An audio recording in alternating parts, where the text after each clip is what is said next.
आजची कथा आहे आईनंतर. आपली मुलगीच आपली आई असते. गौरी ही पाटकर काकांची एकुलती एक मुलगी होती. पाटकर कुटुंबामध्ये मुलगा नसल्यामुळे गौरी हीच त्यांची मुलगी आणि मुलगा होता. गौरी तशी लहानपणापासून जरा हट्टीच होती, परंतु तितकीच हुशार आणि सोज्वळ आणि सुसंस्कृत होती. बघता बघता गौरीच्या लग्नाच्या वयाची कधी झाली हे देखील समजलं नाही. बाबांनी गौरीसाठी एका चांगल्या घरातील मुलगा पाहिला आणि गौरीला देखील ते स्थळ पसंत पडलं आणि गौरीने होकार दिला. वडिलांनी आपल्या मुलीचा गौरीचा साखरपुडा केला. होणारा नवरा सुस्वभावी व चांगल्या घरचा, त्याच्या आईवडिलांचा स्वभाव देखील घरकुलाला शोभावा असाच होता. वडिलांना आनंद होताच, पण मुलीला मिळणाऱ्या चांगल्या सासरवून त्यांच्या डोक्यावर असलेल्या अपेक्षांचं ओझं मात्र कमी झालेलं होतं. गौरीची आई बाबांना नेहमीच गौरीची काळजी वाटायची आणि ते स्वाभाविक देखील होतं, कारण प्रत्येक आई वडिलांना आपल्या मुलीसाठी सासर आणि सासरची माणसं कशी मिळतात याचं ओझं असतंच मनावरती. आणि त्यातल्या त्यात गौरीला भाऊ नसल्यामुळे आई बाबांची सगळी जबाबदारी तिच्या एकटीवरच होती. त्यामुळे तिची देखील इच्छा होती, मुलगा लग्नासाठी असा निवडायचा होता की जो माझ्या आई बाबांची काळजी घेईल आणि पाटकर कुटुंबाला जसा पाहिजे तशी माणसं आणि गौरीसाठी मुलगा भेटला होता. एक दिवस लग्नाआधीच मुलांकडनं मुलीच्या वडिलांना त्यांच्याकडे जेवणाकरिता बोलावण्यात आले होते. वडिलांची तब्येत बरी नव्हती, तरी पण त्यांना तब्येतीची कारण मुलीच्या होणाऱ्या सासरकडच्यांना देता आले नाही. मुलाकडच्यांनी मोठ्या आदर सत्काराने त्यांचं स्वागत केलं.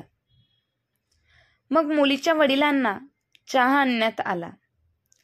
मधुमेहामुळे वडिलांना साखर वर्ज्य करायला आधीच सांगण्यात आले होते, परंतु पहिल्यांदाच लग्नाच्या आधी मुलीच्या होणाऱ्या सासरकडून आलेल्या बोलावण्यामुळे आणि त्यांच्या घरात असलेल्या वडिलांनी गपगुमान चहाचा कप हातात घेतला.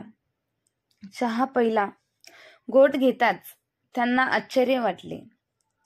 चहात अजिबात साखर नव्हती, शिवाय त्यात वेलदोड्याचा सुगंधही येत होता. त्यांनी विचार केला की ही लोक देखील आमच्या घरच्या सारखा चहा घेतात. दुपारचं जेवण सुद्धा घरच्या सारखंच होतं. जेवणानंतर त्यांना थोडा आराम करता यावा म्हणून डोक्याखाली 2 उशा व पातळ पांघरून देण्यात आलं. आरामानंतर त्यांना बडीशेप घातलेलं पाणी पिण्यास देण्यात आले. मुलीच्या होणाऱ्या सासरहून पाय काढताना वडिलांना त्यांच्या आदरातिथ्यात घेतलेल्या काळजीबद्दल विचारल्याशिवाय राहावलं नाही. त्यांनी मुलाकडच्यांना याविषयी विचारले. मला काय खायचं प्यायचं, माझ्या तब्येतीला काय चांगलं हे आपल्याला कसे काही माहीत. यावर मुलीच्या होणाऱ्या सासू म्हणाल्या, काल रात्रीच तुमच्या मुलीचा आमच्या सुनबाईचा गौरीचा फोन आला होता. ती म्हणाली, माझे सरळ स्वभावी बाबा काही म्हणणार नाहीत, त्यांची काळजी घ्यावी ही विनंती, परंतु ते आजारी आहेत आणि त्यांची खाण्यापिण्याची भरपूर काही पथ्य आहेत. जे जे काही पथ्य होते ते सगळे तिने आम्हाला सांगितले, म्हणून आम्हाला देखील तुमचा पाहुणचार करणं सोपं गेलं. हे ऐकून वडिलांचे डोळे पाणावले होते. गौरीचे बाबा जेव्हा घरी पोहोचले तेव्हा घराच्या भिंतीवर समोर असलेल्या त्यांच्या स्वर्गवासी आईच्या फोटोवरून त्यांनी हार काढून टाकला. हे पाहून गौरीची आई म्हणाली, हे आपण काय करता? यावर डोळ्यात पाणी आणत गौरीचे बाबा म्हणाले, माझी काळजी घेणारी आई या घरात अजूनही आहे. ती कुठेही गेलेली नाही. ती या लेकीच्या रूपातच या घरात आहे.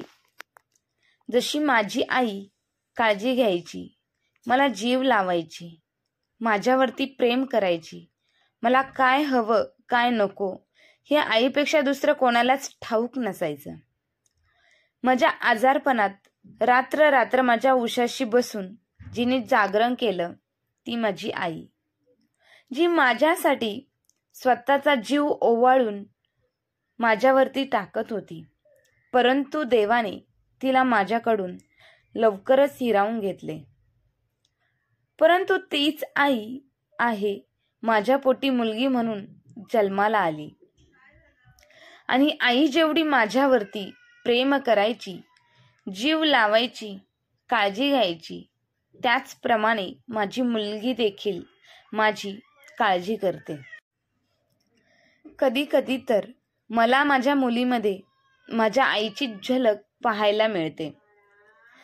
जगात सगळेच म्हणतात ना, मुलगी ही परक्याचं धन असते, एक दिवस सोडून सासरी जाईलच. पण मी सगळ्यांना, जगातील सर्व आईवडिलांना सांगू इच्छिते की मुलगी ही तिच्या आईबापाच्या घरातून जात नसते, तर ती त्यांच्या हृदयात राहते. आपल्याला काय हवं काय नको हे आपल्या मुलीपेक्षा चांगलं कोणालाच समजत नाही. म्हणून प्रत्येक आईबापाची इच्छा असते की आमच्या पोटी एक तरी मुलगी जन्माला यावी. परंतु मुलगी ही भाग्यवंताच्या घरीच लक्ष्मीच्या पावलांनी जन्माला येते. आजची कथा कशी वाटली? आवडली असेल तर नक्की लाईक करा, शेअर करा, सबस्क्राईब करा. धन्यवाद.